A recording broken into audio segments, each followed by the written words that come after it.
Appreciate you all inviting me. It's been a couple of years since I've spoken at a district meeting in the Methodist men.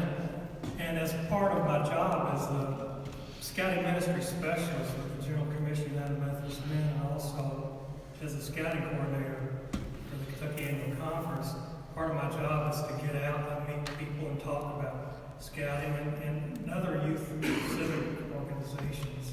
So I appreciate being here. I have a PowerPoint presentation, but I'd like to start with a video that I found, which is really great. It's on the scouting in the Methodist Church, and it kind of tells the story, and I'd like to start with that first. There we go.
The Boy Scouts of America provides a program for young people that builds character, trains them in the responsibilities of participating citizenship, and develops personal fitness. In addition, the program emphasizes reverence and duty to God. For the next few minutes, we'll explore how becoming a chartered organization for scouting can greatly benefit United Methodist churches. Scouting brings the youth to the church and the church to the youth. Big Paul once is saying, no man is worth anything without believing in God and obeying his laws. And it's an automatic marriage. They just come together.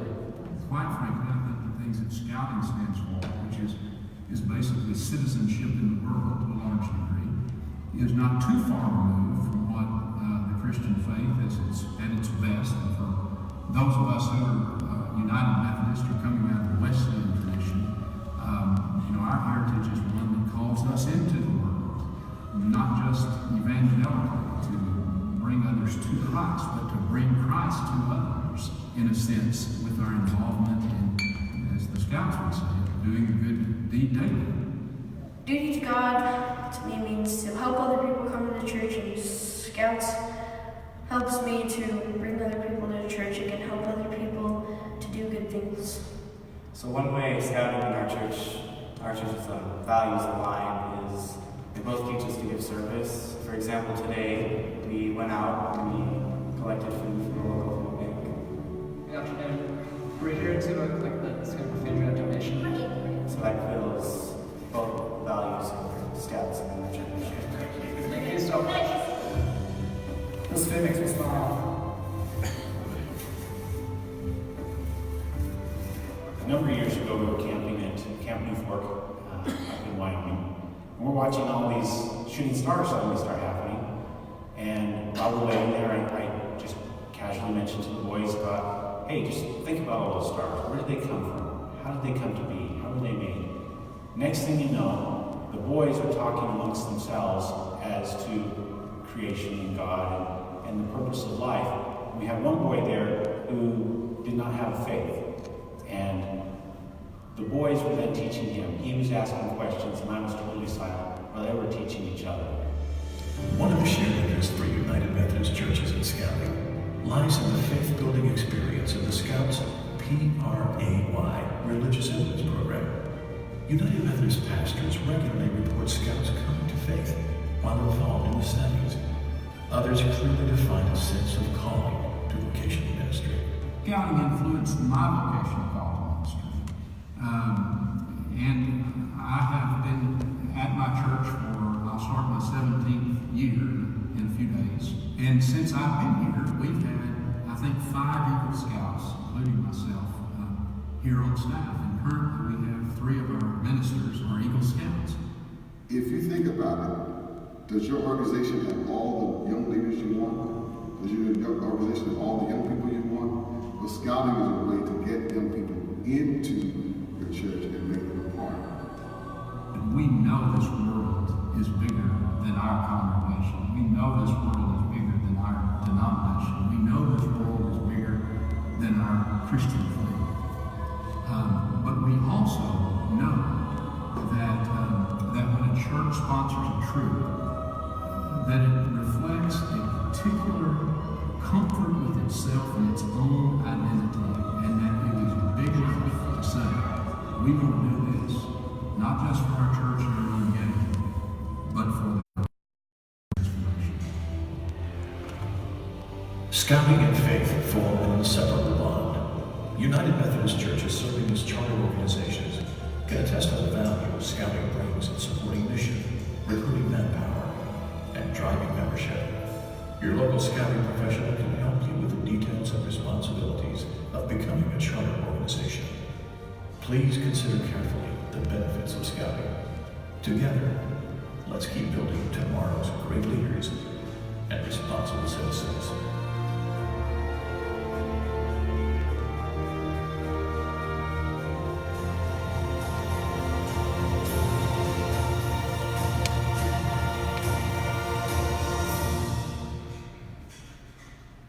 Glad I found that video. That's pretty cool. I just found it recently. I forgot that I had it. Couple of stories real quick. I just thought I was sitting there. Went to summer camp 1 week with a bunch of scouts, and on Wednesday night at summer camp they have what they call Vespers. Boys don't know what Vespers is. It's church service.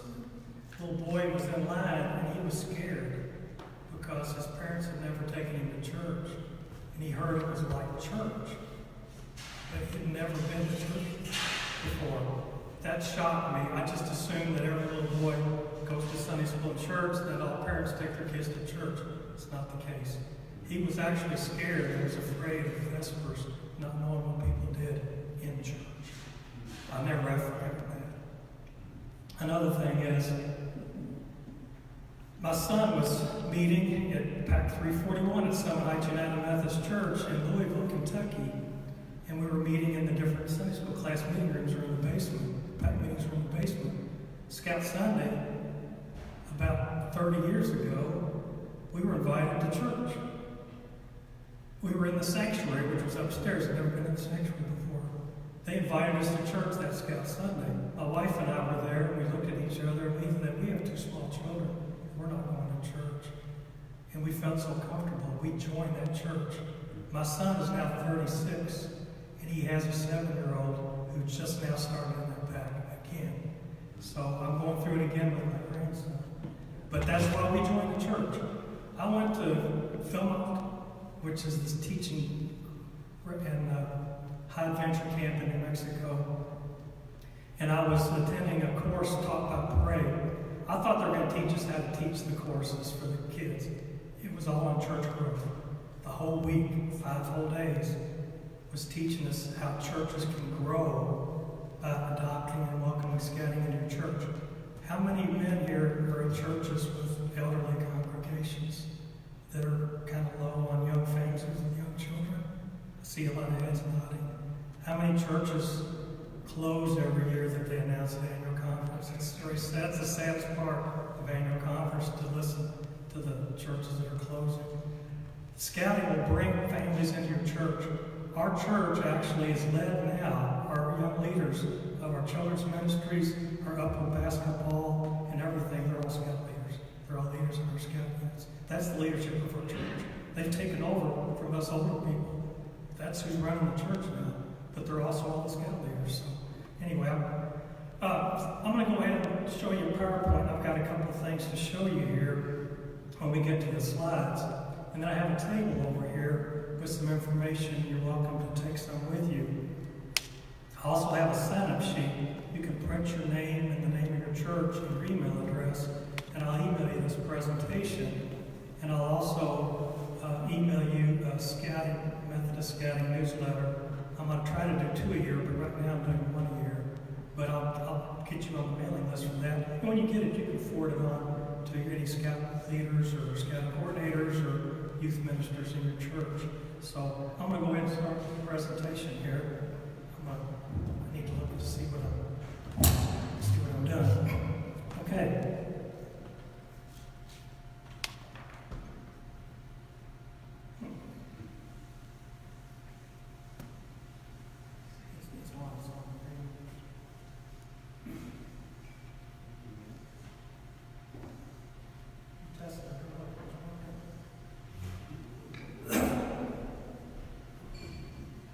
This picture here is on the front of a brochure that has all the religious emblems of all the faiths, from A to Z. There's like 40 to 50 different denominations, and they all have religious awards that are affiliated with them. A lot of them you can get through Pray, but there's awards for Jewish, Islamic, Muslim, Catholics have their own award and their own books. I'm going to focus on the Pray program, which is Protestant awards.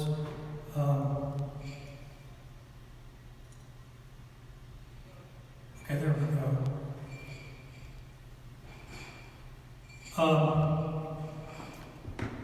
100 years. This is the 100th year of scouting in the Methodist Church, not in Boy Scouts. Boy Scouts is like 110. But in the Methodist Church, we're celebrating the 100th year. There's a good scripture there. Start children off on the way they should go, and even when they are old, they will not turn from it. In Proverbs. Will I be able to use the remote?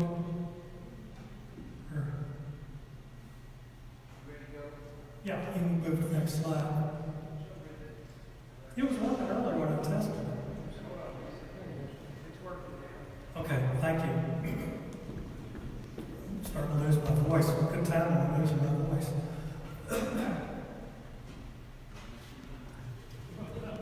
The United Methodist Church is now the #1 church supporting scouting in the whole United States.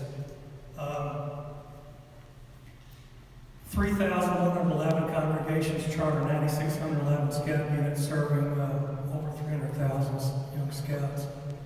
And I'm a scouting ministry specialist with the General Commission United Methodist Men based out of Nashville. And there's 171 of us. And basically, we encourage local churches to sponsor programs like the Pray program. And you can use it for confirmation classes. And we provide information on how to use that program. Duty to God. How to work religious programs in your program for youth and adults. The Boy Scouts of America have gone back to the basics. A lot of people a couple of years ago were kind of afraid to talk about God and religion. The Girl Scouts even kind of backed off on it, but now everybody's going back to it. And Boy Scouts now, in scouting, duty to God is part of every rank advancement, from the little bitty ones all the way up to Eagle. At every level, there's a whole section on duty to God. Mission of the Boy Scouts of America is to prepare young people to make ethical and moral choices over their lifetimes by instilling in them the values of the Scout oath and law. And when they sign the application to join scouting, they probably not realize, they probably don't read it, but they're signing and stating that they agree and accept this declaration of religious principle. No member can grow into the best kind of citizen without recognizing an obligation to God, and therefore recognizes the religious element in the training of the member. We hope that the parents are involved in this, but through this Pray program and other things, other leaders and members of the church can get involved too. There's the Boy Scout oath. Do my best to do my duty to God and my country, obey the Scout law, to help other people at all times, and keep myself physically strong, mentally awake, and morally straight. So the oath starts with the duty to God. Second is duty to country. Third is duty to self. So the duty to God is the very first part of the oath, and self is last. The last law of the 12 laws of the Boy Scout law is a Scout is reverent. So the oath starts with the duty to God, and all ends with the Scout is reverent. is reverent toward God. He's faithful in his religious duties. And this was important. He respects the convictions of others in matters of custom and religion. I was at the National Jamboree, and I was working on staff at that Methodist church. And this was at Summit Bechtel in West Virginia. I was at a booth, and on one side was the Sikhs with the turbans, and the other side was Quakers. You talk about something that was strange. I mean, there was all these tents and booths with different denominations, but I was reading some of the literature and trying to learn, but it was neat to meet these people. The Sikhs were putting turbans on the boys' heads and letting them wear them during the day. They'd come back at night, take the turbans off, go home and wash them, bring them back. So here I was trying to talk about the prayer program, and all the boys were lined up getting their turbans on their heads by the Sikhs. But that was interesting to me. But I respect other faiths and denominations. I tell boys, no matter what your faith is, two things. Get to be eagle and earn a religious emblem, or whatever your faith is. You'll be 3 or 4% of all scouts in the United States. You'll be an elite group. So I was telling them, try to get both of those. Not just eagle, but earn a religious emblem while you're in scouting. And there's more than one. There's the religious emblems. Each troop can have a volunteer serve as a troop chaplain. And one of the scouts, the chaplain's aide, is the leadership position in the church. And every scout is required to hold a leadership position for 6 months for advancement. So there's training available, but if you have a volunteer in your church that would like to serve as a chaplain, they can recruit boys or youth to be chaplain's aides, and it would be great to promote the Pray program. This is what the programs are. They got a brand new one called GCUMM, and it's about Jesus as a teacher, Jesus as a storyteller, Jesus is your friend. It's for kindergartners and first graders. Boy Scouts a couple of years ago added lions, which is the little bitty ones, little kindergartners, and they're so cute. But they've added the Jesus and Me. God and Me is for 2nd, 3rd grade. They make a game box. Game, G-A-M-E, is God and Me exploring, and they memorize the Lord's Prayer. God and Family is real fun. They make a pizza and learn about the different parts of the pizza and how it relates to their family and their faith. And they memorize the 10 Commandments. God and Family, God and Church is kind of like confirmation. They memorize the Apostles' Creed. Some of the kids know it better than some of the adults in our church. But that's learning about your faith. God and life is based off the book of Acts, the life of Paul, and the writings of Paul. And one of the things that your men in your church can do is serve as a counselor for these awards. It doesn't have to be the pastor. It doesn't even have to be a lay leader. Sunday school teacher, youth leader, or even just a parent that would be good to serve as a counselor to help the kids go through their student workbooks and learn things.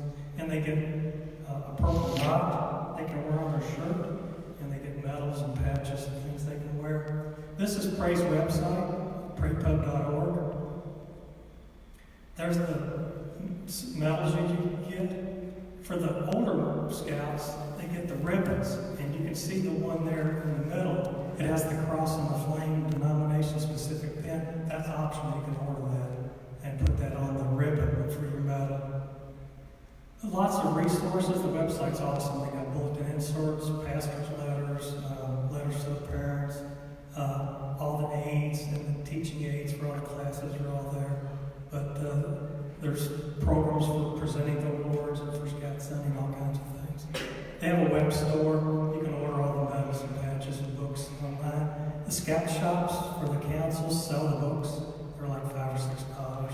They keep them all in stock. They're always there. The counselor book, the student work books, and there's a mentor book where the parent can get the book and actually learn it alongside their son or daughter, which is awesome because some of these parents don't go to church and haven't been to church, probably haven't even opened the Bible. I had one father who got into the program more than his son did. He was like really involved with it, really got a lot out of it. And plus it brings the parents and the kids together, done something together. There's not too much of that going on these days, so just to have a parent sit down and read the Bible their little son or daughter. It's pretty awesome. And just to come to class together and go through the books together. There's one for every faith, every denomination. There's the Methodist. You can go to scouting.org and type in Methodist, and it comes right to this page. Also, there's other awards available through the General Commission on Methodist Men. There's the Bishop's Award of Excellence, which is signed by our bishop, and that's if you support scouting and support the religious awards programs. And it's for PAX troops and crews. Shepherd Church Award is for a church that supports scouting. It's kind of like a charter presentation. Cross and Flame Award is for adult leaders. And the Good Samaritan Award is for youth. It's a specific award just for youth. And it's based off of a Bible story about the Good Samaritan. I've got an application here, there's one on the table. I'm presenting one next Sunday to one of the youth in our troop. I took a picture of it so you can see it. Silver Torch Award is kind of a national award, and the Torch Award is also for adult leaders, probably members of your church, who've been involved with scouting for 5 or more years, that help teach the programs and help work with the Boy Scouts. These are, my awards are on the table over there, I didn't put them on, but I've got my Torch Award and my Cross and Flame Award over there, you can see them. And there's applications you can download from their website to fill out. The people have to be nominated for the awards to receive them, but it's nice to present and recognize adults. Boys like to get awards, but adults like to be recognized for their service, their dedication to help them in leading in your church. This is the Good Samaritan. It's a really nice medal and a certificate, and they got a little pin. I'll be presenting that to Victor this coming Sunday at our church, Scout Sunday. This is the Bishop's Award of Excellence. That's a really nice certificate that's framed. You get a big ribbon to put on your troop's flag. This is there's a position for any leader in a pack troop or crew where you promote the religious awards program. It's called a Religious Emblems Counselor, REC, and there's a badge you can get for your uniform. It could be anybody to do this. It doesn't have to be a registered scout leader, but all you're doing is you're promoting the Religious Emblems programs, and there's training available at Praise website videos and things you can read. Basically, it's just a parent who helps make sure the other parents are aware of the programs and knows about them and helps promote them. So that the goal would be to have one in every one of your units, just a parent that volunteers to help make sure the other parents know about the program. Those are the position patches. They just say Unit REC, Religious Emblems Counselor.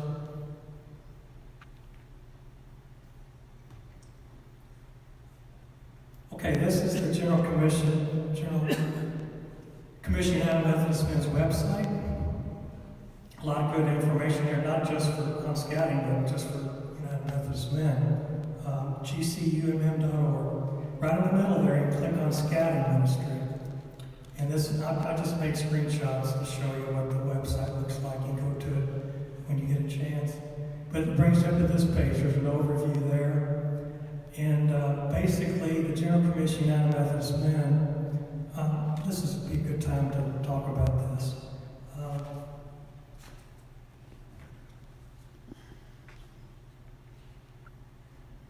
The Office of Civic Youth Serving Agencies, Scouting, an office within the General Commission United Methodist Men, is responsible for ministries to youth through Boy Scouts of America, Girl Scouts of America, or USA, Campfire, Big Brothers, Big Sisters.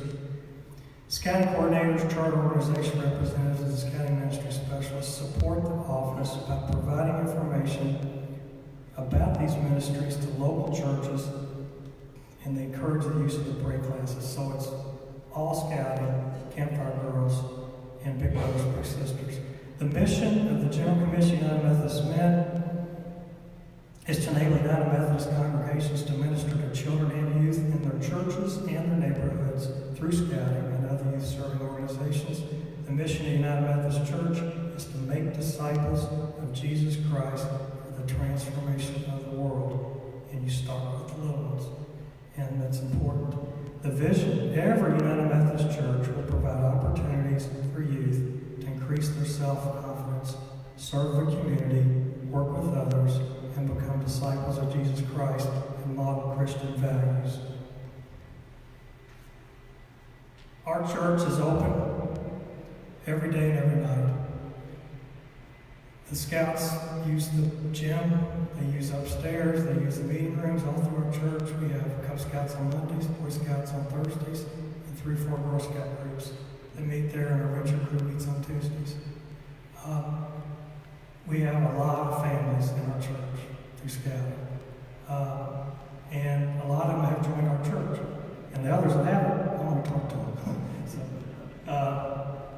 We'll see them here this next Sunday when I have an opportunity to talk to them. Maybe they'll join the church like I did when I was there 30 years ago the last time. There's a Scouting News magazine that's there. There's a link to it. Leaders' resources. The brochures on all these awards that I just showed you are here. You can download them and look at them. There's the requirements of the Scouting Ministry Specialist. I have those on a handout over there. There's a card if you're interested in becoming one and want to volunteer to do that job. 10 reasons for Scouting. I'm not going to read each one. I can't really see them, but I just go through the main words. It's really impressive. Outreach, evangelism, intergenerational, old people and young people together. That's so important. Coeducational, boys and girls. United Methodist men have a historical to help the youth in the church. I don't know, yeah. United Methodist men have a historical commitment to Scouting and civic youth ministry. Mission. Many mission opportunities are made available through 5 youth agencies in the PRAY program to develop servant leaders. So there's 10 real good reasons to have Scouting in your church. Intentionality and making disciples. There's also a book available from Cokesbury, Guidelines for Scouting and Civic Youth Serving Ministry. You can just go to Cokesbury's website and order this book. It lays everything out exactly how to start the program, how to run it, how to do it. Boy Scouting, it's www.scouting.org. If you just want to read about Methodist, just search for Methodist or religious awards. That's the Scouting website. Girl Scouts, girlscouts.org. By the way, the Girl Scouts don't have an official charter with the church like Scouting does, but they're really desperate for places to meet that are safe, good places where the leaders can bring their girls and meet with them. Right now, there's a shortage of places where they can meet. They know that we support Boy Scouting. They've come to me recently and said, can you get the word out to the Methodist churches? And we would surely love to have an opportunity just to borrow a room and have our girls and leaders meet there.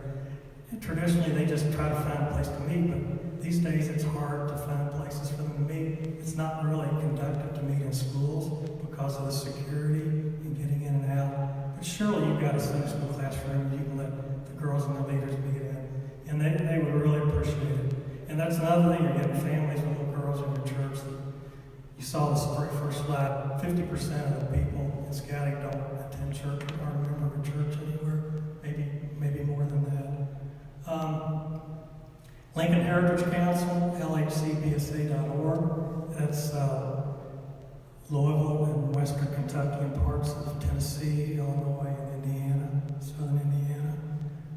Bluegrass Council is Lexington and Eastern Kentucky and some in Northern Kentucky, Ashland area. So that's Bluegrass Council's website. So there's a list of all the different websites I just showed you. This slide was when I go out and present it to scouters. Basically I say, If you're a faith-based organization, you're sponsored by church. Do you do anything with your church? Well, no, they just let us use their rooms. Well, get this pray program started. Scouting is really a ministry. It's not. That's the thing. A lot of churches go, well, we let them use our rooms, and they mess it up, and they scuff marks on the floors, whatever. No, you're not leasing your building. It's a ministry. It's a community ministry. You open your church up to families that are in your church that probably don't have a church home. So look at it as a ministry, but the way you can turn it into a ministry is to do the religious hymnals programs, and the boys will learn about their faith, and you're meeting the parents. That's another thing. Scouting is really strong here in Kentucky. The councils are strong financially, membership is up. And since we went to family scouting with the girls, there's girl troops full of just girls with their own female leaders. And they do the exact same thing the boys do. They have a troop number, there's just a G after the end of it. There's all kinds of Girl Scout troops in Louisville. And there's several little girls in our Cub Scout pack. They're cute. They're out there doing things with the boys. But if you read things in the media, you're probably going to be hearing some things here shortly about the Boy Scouts. It's strong in Kentucky. There's no problems with our councils here in Kentucky. They're very strong financially. The programs are strong, and the programs are going great. Our membership is up. I think we were ranked number 1 in Louisville Lincoln Heritage Council on membership growth in the whole United States. So just keep that in mind. If you don't believe everything you see in the newspapers, you probably know that. But I just want to make sure you understand the councils here in Kentucky are very, very strong and doing well. Scout Sunday is traditionally on the anniversary of scouting in the Methodist Church. A lot of times it's the second Sunday, but it can be any Sunday in February. But hopefully if you have scouting at your church, you invite the scouts in and let them become part of your program. I've got a sheet over there with Scout Sunday suggestions. Next Sunday at our church, we're going to have the scouts read the scripture. Scouts uniform will act like, they'll have a color guard in the beginning, and the scouts will talk about the things they've done during the year. Not the adults, the scouts will do it. They'll talk about scouting for food, visiting nursing homes, cleaning up parks. They'll talk about all this stuff. Churches don't know all the good things that scouts do. They need to hear it, and they need to see the scouts in uniform once a year and hear all the good things that they've done. A good time to present the awards. Next Sunday, I'm presenting 3 God in Needs. We're presenting 3 God in Churches, presenting that Good Samaritan, and a couple of adults are getting awards too.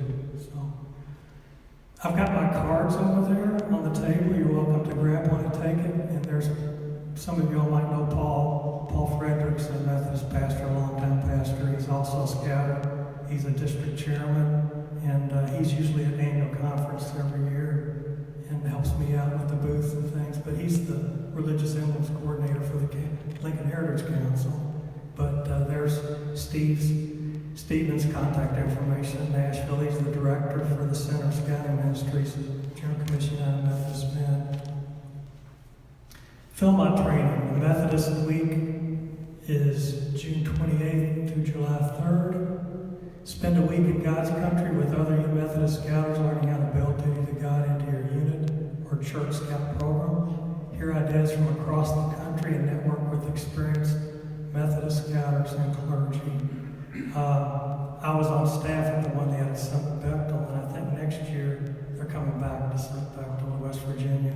But it's a great week of being with Methodists from all over the United States and with Methodist scouters all over the United States.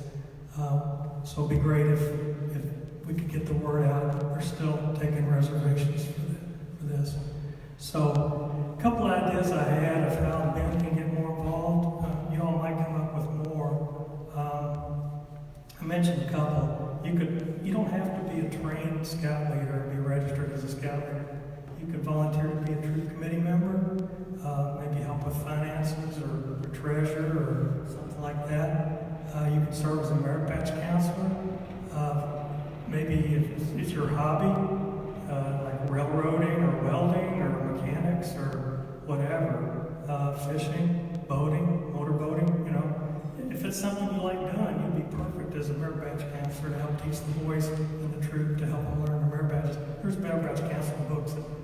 what it does. She tells you how to teach the course. You can donate the books. We're going to collect money next Sunday, and our church secretary has an account, and she puts that money in the account, and we provide the books free to the parents that have to buy them. When they hear that they don't have to go buy the book, in addition to the uniform and all the other stuff they have to pay for, they're more willing to sign up for that class if they know they don't have to buy the student workbook. So we just say, the books are on the church, don't worry about it, we'll get the book for you. So we're going to build that account back up. Do a joint activity with your scout unit. A lot of scouts like doing projects for the churches. They'll volunteer to help clean up around your church because they need service hours. Eagle projects. Our flagpole is an Eagle project. We have a garden and a walking trail behind our church, a tree. We've had volleyball courts, picnic tables, lots of things that are Eagle projects for our church. A Gaga pit. Y'all know what a Gaga pit is. Every church now has a Gaga pit for their youth, but a lot of Eagles built those for Eagle projects. Serving the troop chaplain, of course, counselor for parade. So, the counselor books lay out exactly what to do, and it's really easy to teach the course. Every level has a counselor book, and I got the Scout Sunday suggestions on the table over there. I've got the parade handouts, and they have a brand new one now, which really cool. It has the cross and the flame on the top, and it has information on the General Commission and Methodist men on the back. So that's really neat. It's brand new. It's a whole. And there's frequently asked questions on the back and a description of every level of the levels of the Pray Awards program on the front. So you're welcome to take these back to your pastor, to your youth leader, to your scout leaders, and take an extra card or two of mine. Have them get in touch with me if they want to learn how to either implement the Pray program that started, or if your church doesn't have scouting and you're interested in starting scouting, I can get a district executive come talk to your pastor or talk to you about how to start up scouting and bring them into your church. A lot of small churches, if they're in the same town, probably there's not enough kids to support strong units, churches that are close to each other. But what I recommend is make sure your youth and kids in your church know about the troop that's down the road at that other church. Support those units, because it's all about quality units, not quantity. So you want strong units with good leadership. It may be people in your church. If you don't want to start scouting in your own church, you can help out the units that are close by in another Methodist church, just so scouting is strong in the Methodist church as a whole, not to start one up in your own church if there's one close by. Just make sure they're aware of the program and direct them over to it. So that's my presentation. I'll open it up to any questions or comments or suggestions, maybe some ideas of something I've forgotten about that you do in your church. Yeah. I've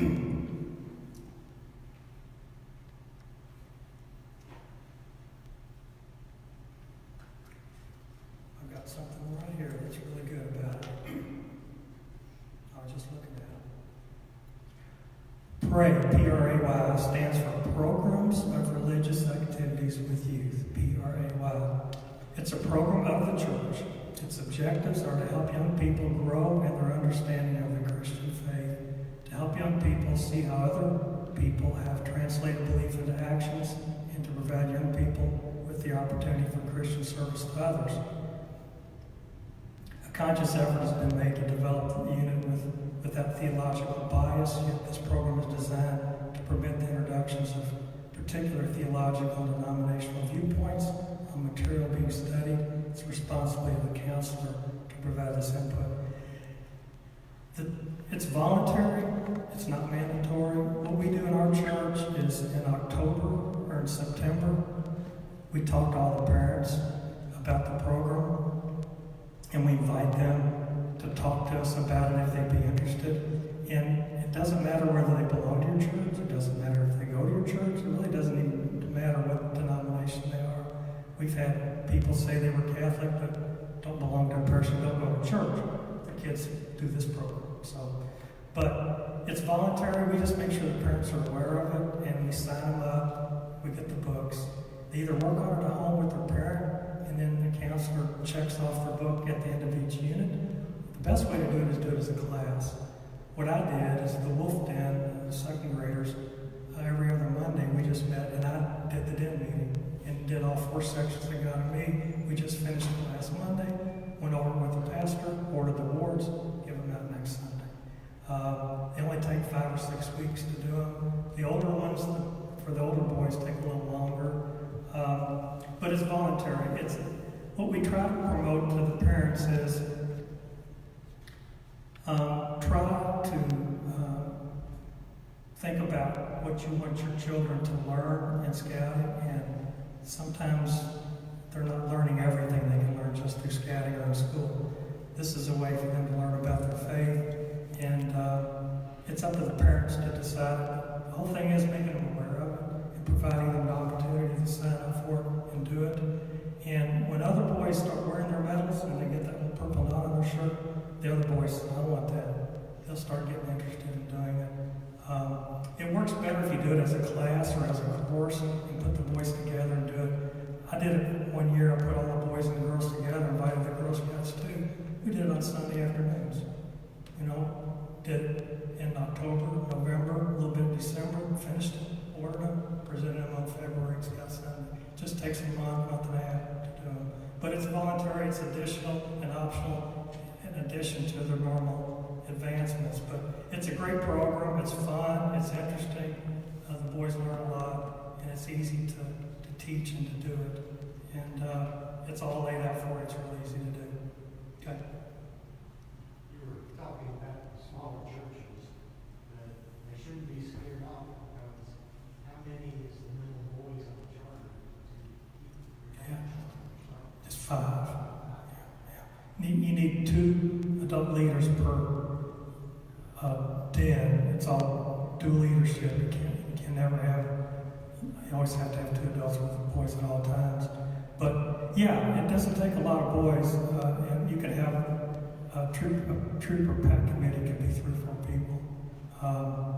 And it grows. You got to start somewhere. Start small, and then it'll grow because they'll invite their friends. Next thing you know, a couple of boys start visiting and they join.